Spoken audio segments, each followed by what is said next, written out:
Hi folks. The last couple of weeks I've been talking about prayer, and last week I said that I would give an example of how God answers prayer. But some information came to me this week, so as a result of that I'm going to give you two examples, although I could actually give you many more. And when I've given you these two examples, I'll tell you how important it is that we believe in the power of prayer in these troubled times in which we now find ourselves, in which we now live. A few years ago, and I mean literally a few years ago, a friend of mine came to me and informed me that he'd got lung cancer. The news wasn't good. In fact, this news hit me very hard because this man was a close friend of mine, and he was a Christian with a man of character, I would call him, which I find quite rare in the church in these days. You know, I became a Christian back in the late 1950s when Christians knew how to pray and even fast, and when we saw a lot of answers to our fasting and prayer. So coming back to the story, I went to all the men in my church where I was a pastor at the time, and I asked them if they would join me each Wednesday to fast for, I'll call him Pete. He's rather a shy man, so I'll call him Pete. That's not his real name. If they would fast from supper time late Tuesday through to supper time late Wednesday.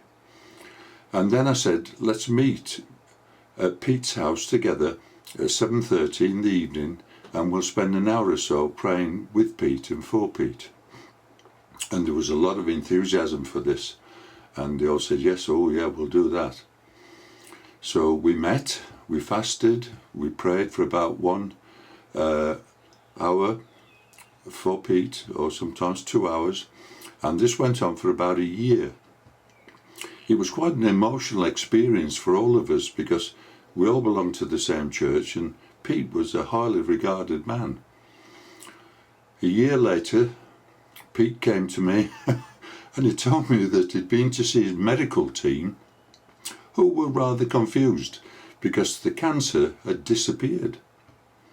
And they asked Pete permission to remove the infected lung to see if there was anything lurking behind it. So he gave them his permission, and they removed the lung, but they found nothing. There was nothing there. You know, the surprise of the medical team, I personally believe, was sufficient evidence that something unusual had happened. I was with Pete a few nights ago, and we were reminiscing about these events. And then Pete gave me a sequel to this story. He told me that sometime after he was healed, he was talking to a friend of his mother, and she told him that she had cancer of the blood and that the cancer was spreading throughout her total body. As a Christian, she wasn't afraid of dying, but she didn't really feel that it was her time to go for some reason. So Pete told her what had happened to him, and he prayed for her there and then. And sometime after this, the lady went for a full body scan. You know, that's when you go through one of those tunnel things and they can see the whole of your body. And again, the medical team were just totally surprised. They couldn't find any hint of cancer in her body. It had totally vanished. In over 50 years, that's 50, yes, I'm that old. In over 50 years as a Christian, I've seen this kind of thing happen many, many times. Too many times for it to be a mere coincidence. You know, my point in telling you these two stories is that our world and our nation has a very dangerous and serious condition.